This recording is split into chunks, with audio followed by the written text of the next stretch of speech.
அனைவருக்கும் வணக்கம். நான் பிரபாகர், ஜோதிடர். ஓம் சிவாய நமக. சிவசக்தி, திருச்சிற்றம்பலம்.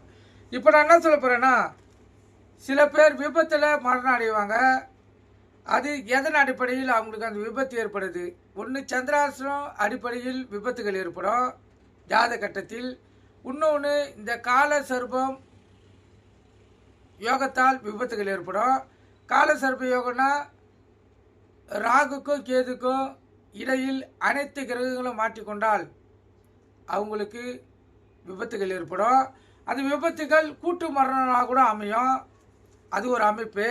இப்போ நான் சொல்ல போகிற அமைப்பு பார்த்திங்கன்னா, ஒரு ஜாதகத்தில் அது ஆணாக இருந்தாலும் பெண்ணாக இருந்தாலும் லக்னாதிபதி ராகு அல்லது கேதுவுடன் கூடி 8 அல்லது 12இல் இடம்பெற்று அவர்களுடைய தசை புத்தி அந்த ஜாதகருக்கு நடக்குமானால் உடல் ஊனம் ஏற்படக்கூடிய விபத்துகள் ஏற்படும்.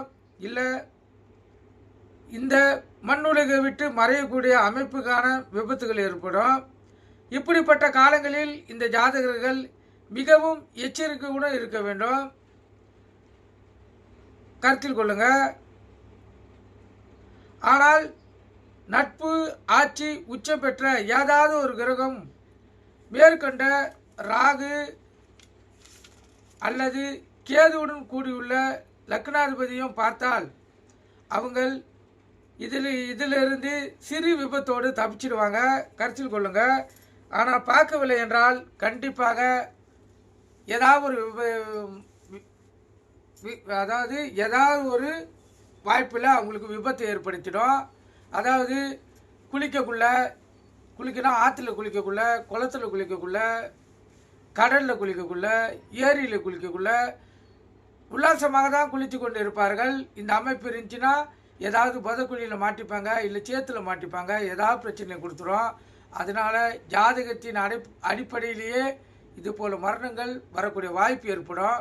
அதெல்லாம் எச்சரிக்கையுடன் ஒருத்தர் ஜாதகம் பார்த்தீங்கன்னா, இப்போ நான் சொன்ன அமைப்பு ஒரு ஜாதக கட்டத்தில் இருந்துச்சுன்னா அந்த தசாபத்தி நடக்கக்குள்ள மிக விழிப்புணர்வோடு இருந்து தங்களை தற்காத்து கொள்ளணும். நன்றி, வணக்கம். வாழ்க வளமுடன்.